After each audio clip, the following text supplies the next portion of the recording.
Hey everybody, remember me? Stephen Brooks, Rubber Onion Animation. You probably haven't seen me for about 2 months, and I'll get to that in a second.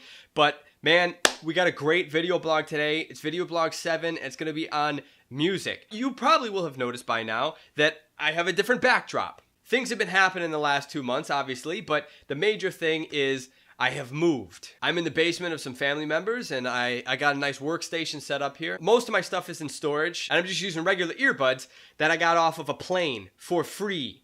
So, this ought to be a fun day. So most of the morning, I've been getting the things I need from Radio Shack by making tests with the microphone and the guitar and how to record them at the same time. Turns out I can't. I'm going to be unplugging one, I'm going to be plugging in another, I'm going to be taking this one out and putting this one back in. I got to speak to the camera, all this sort of stuff. It's 2 o'clock already. Let's make some music!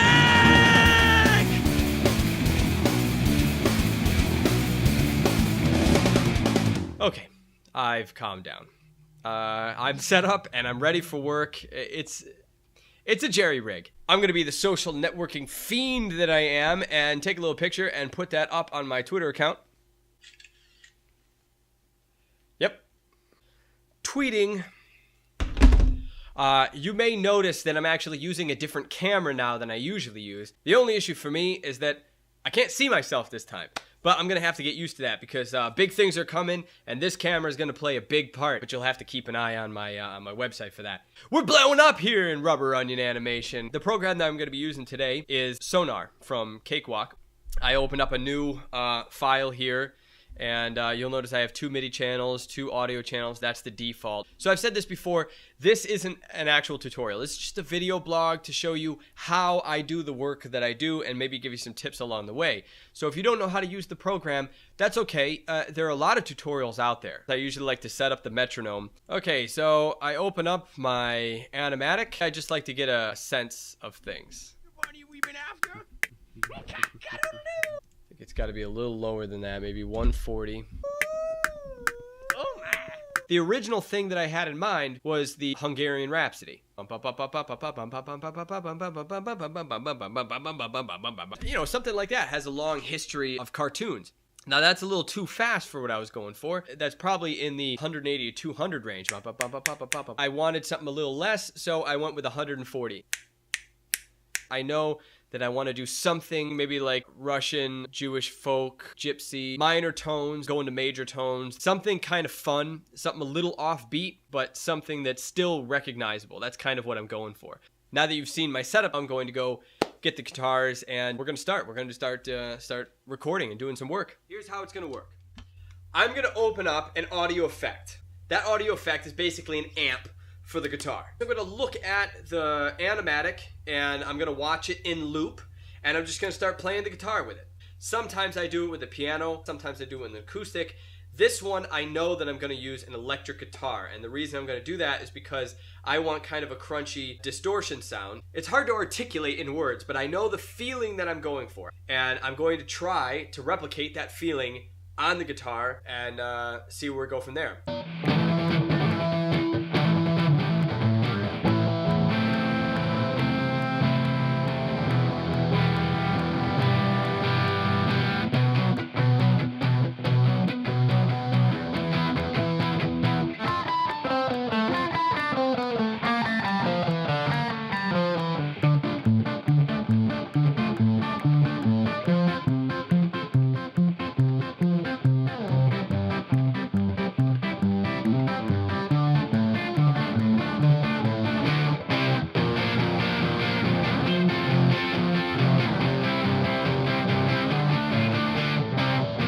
Okay, so what I'm going to do at this point is I'm going to insert a MIDI track, which is going to end up being my drums.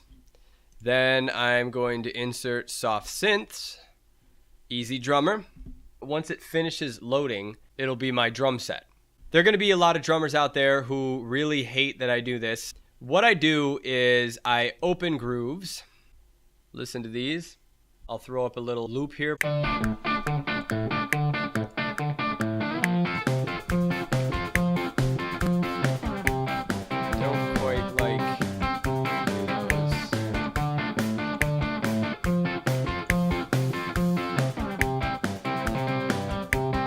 That's it. That's the one.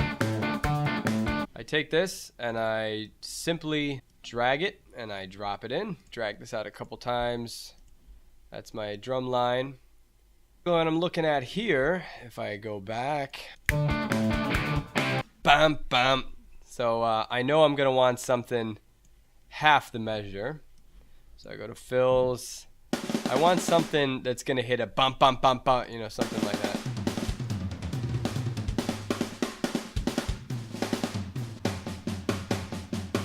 That's the one. And there we go. And that's my fill. I have a neighbor who is playing drums, I think.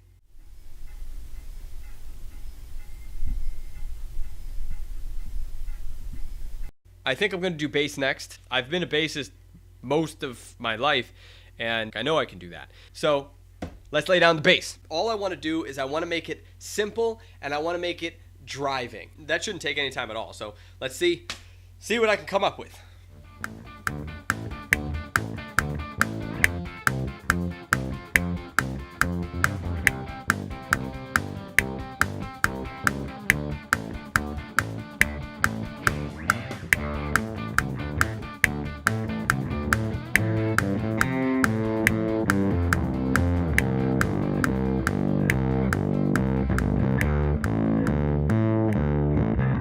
Alright, so let's run it over. What do we have now? Basically, I have the rhythm guitar, we have the drums, and now we have the bass line. Right now, I have something that I could use as maybe a temp file or something, but you know what? That's not good enough for me. Not tonight. No, I'm going the full 9. I'm finishing this. So the next thing I'm going to do is come up with a lead line for the guitar. I'm going to take that first couple measures, just jam with that. From that, I'm going to try to get some lines, some things to play with. I find that if I try to sit down and I try to create a lead line for guitar, it always ends up being about the same. My mind goes to a certain style of music, I guess. So I like to just try to improvise and try to let it come out in the moment, and usually I get something very different, something that doesn't sound like anything that I would have ever done. Let's hit it.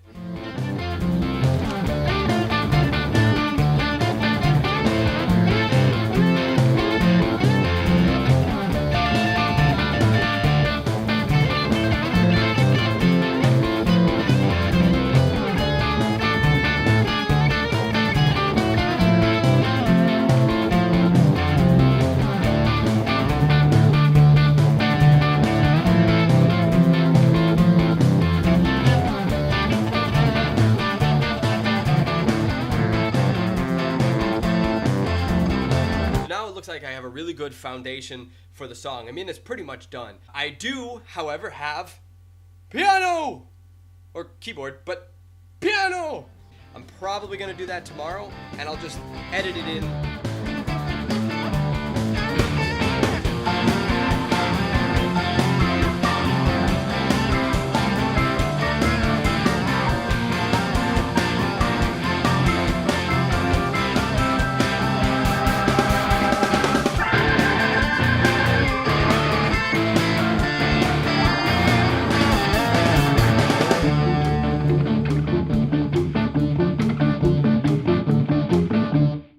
Hey, welcome back. Remember this shirt? It's yesterday. I hope you had fun listening to the music as it developed and watching the layers come together. Hopefully you've learned that no matter what else is going on, you can always get your stuff done. You can. Things will get in your way. Things will slow you down. And you just got to find a way to plow through them. Now that we're in the 7th video blog, you can start to see what it takes when you come to something like this and you haven't worked on it for 2 months. It is so easy to just stop. I go back and I look at it and I don't have the passion for it that I once did. I'll wait another week. I'll do it next week. I have some other things going on. You just kind of veer off the path. If you start to see yourself doing that, jump back on. Get back into it any way you can. Okay? That's it for me. See you next time.